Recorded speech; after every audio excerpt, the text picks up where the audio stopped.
Bonjour mes chers balances, je vous remercie de me retrouver pour cet horoscope du mois de juillet 2016 sur lequel on va se pencher dès à présent. Alors il y a une énergie très claire et très forte qui émane de ce tirage et des vibrations pour ce mois de juillet. Il y a des conseils aussi très forts qui émanent. Alors en termes événementiels, il n'y a pas à exclure qu'il y ait une relation amoureuse triangulaire dans le cadre du plan affectif, sur le plan sentimental, parce que c'est vrai qu'on a l'impératrice et l'empereur dans un même tirage qui sont accompagnés par l'amoureux, donc difficile de mettre ça à côté. Ça peut effectivement nous parler de relations triangulaires parce que l'amoureux nous parle de faire un choix entre deux personnes, entre deux situations, de relations. Donc il y a cette idée, mais si un choix doit être fait, il sera plutôt il vous sera profitable, mais c'est pas exclure que vous soyez celui ou celle euh, qui, qui en veniez, enfin, le mois de juillet pourrait vous confronter vous-même à prendre une décision sur ce plan amoureux.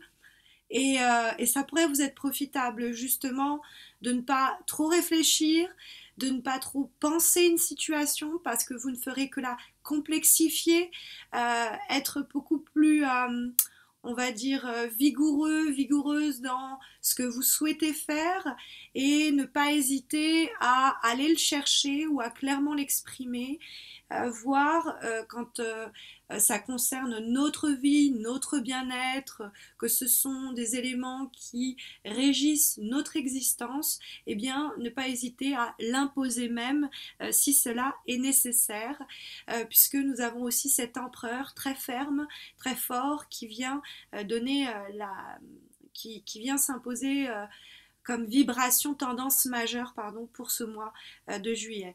Mais pour en revenir à nos moutons, la première carte que nous avons, c'est la carte des amoureux, enfin la version anglophone les appelle les amoureux, normalement c'est l'amoureux. Cette carte, elle exprime souvent la nécessité, comme je vous disais, quand on se trouve à un carrefour, de emprunter une voie, de décider de la voie à emprunter. Souvent, le cœur est le moteur de la prise de décision, c'est-à-dire que ça doit être notre intuition, notre envie, nos désirs qui doivent animer nos prises de décision.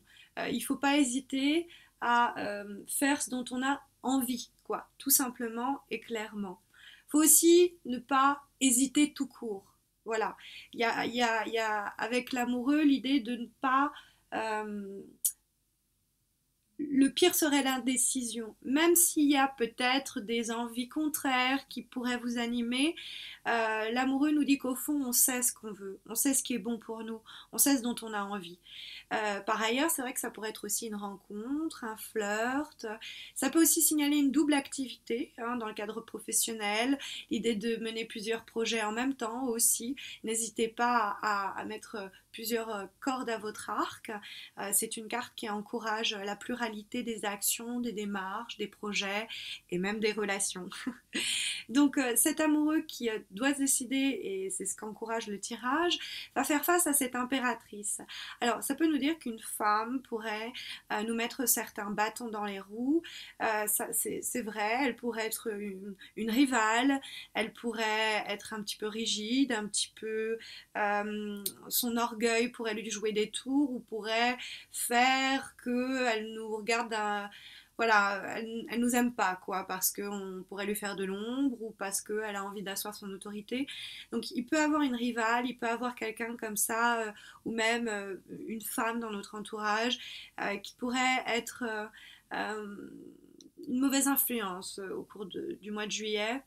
Donc ne l'écoutez pas trop si c'est elle qui complexifie les choses ou dramatise les choses, c'est possible.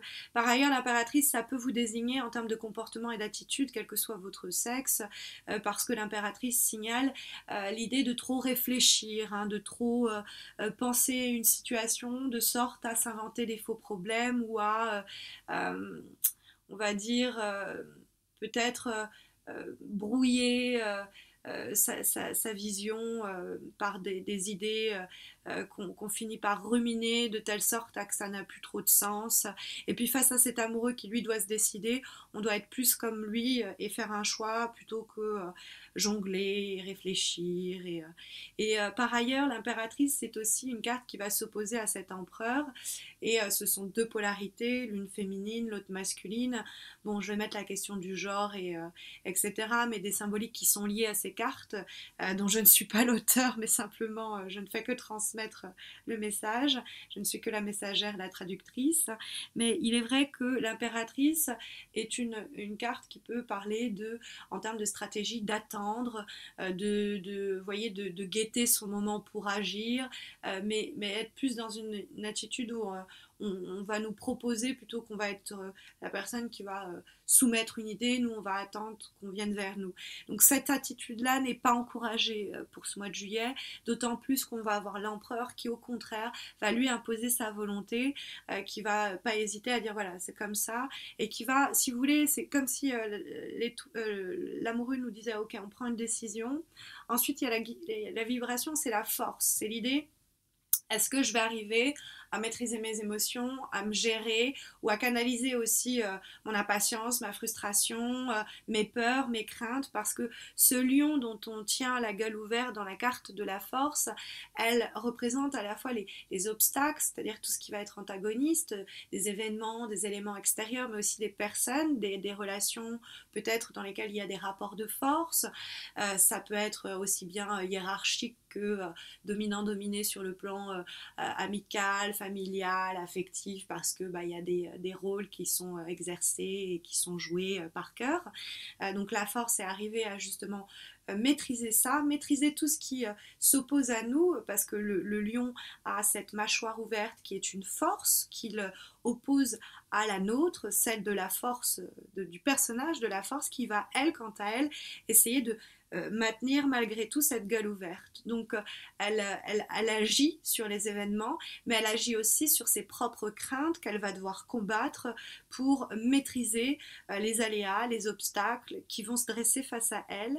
Et eh bien, par exemple, faire en sorte que sa volonté soit, que sa parole soit entendue, soit écoutée, que ses décisions soient bien exécutées entre guillemets, et que quand elle a décidé ou cette personne a décidé bien de prendre cette voie ou une autre, elle va avoir la force, l'empereur, pour bien comment dire, s'imposer ou imposer ses envies, ses idées, sa volonté.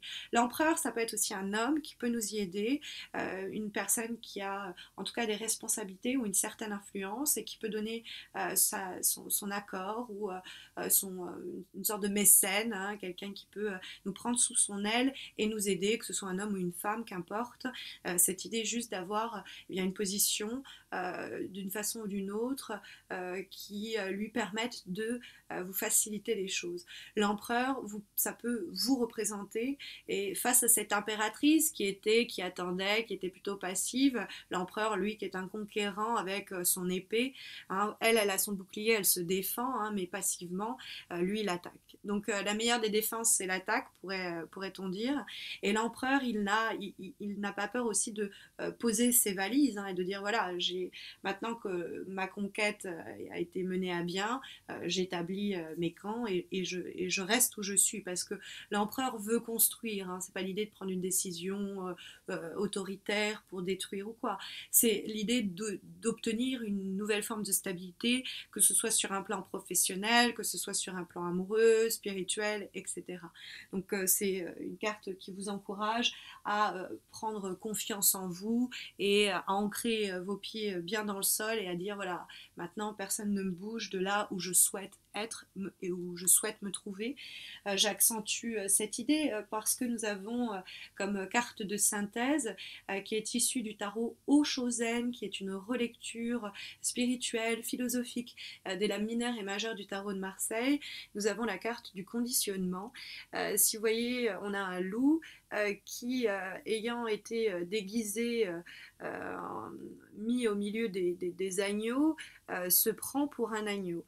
Et donc c'est l'idée l'idée que le monde extérieur, les gens autour de nous, mais aussi certains milieux, certains domaines, ou le monde lui-même, si vous voulez, nous réduire ou réduire l'image que l'on a de soi, ou nous conditionner à avoir une certaine image de ce dont on est capable, des choix qu'on peut faire ou pas. Et l'idée du lion que l'on retrouve ici dans la carte du tarot Chosen, qui était déjà présente dans la carte de la force, c'est de ne pas être un agneau, de ne plus eh bien, être soumis aux aléas, aux situations, aux vents contraires et d'être un petit peu ballotté comme ça, mais au contraire de prendre les choses en main, de faire en sorte d'une façon ou d'une autre de briser ces chaînes, si vous voulez, qui nous ont mises dans une situation ou dans un état où on n'était pas bien, pas épanoui, pas libre, d'avoir écouté ce on a voulu nous faire croire à notre sujet, par exemple, et l'idée de trouver n'importe quelle façon ou moyen de se réveiller de cet état un peu d'endormissement dans lequel on nous avait plongé, dans lequel une situation nous avait mis, et puis rugir. Cette idée de rugissement, je l'aime parce qu'il y a ce côté-là aussi avec l'empereur, quelque chose de vivant, un rugissement de vie qui dit voilà, j'existe, je suis là, je veux ceci, je veux cela, et je l'obtiendrai, j'impose ma volonté, et je marque un peu comme ça mon mois de juillet très fortement. C'est une très belle dynamique, très encourageante pour ce mois. Voilà mes chères balances, j'espère que ce tirage, cette vidéo saura vous aider, vous aiguiller pour le mois de juillet.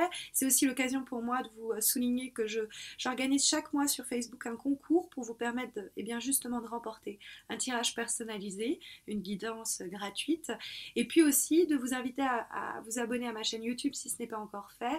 On est près de 5000 ou c'est déjà dépassé sur ma chaîne, 5000 abonnés et près de 800 000 vues. Donc je vous remercie pour cela. Je vous souhaite à tous et à toutes un très bon mois de juillet. Je vous retrouve à la fin du mois de juillet pour les horoscopes du mois d'août. D'ici là, prenez soin de vous.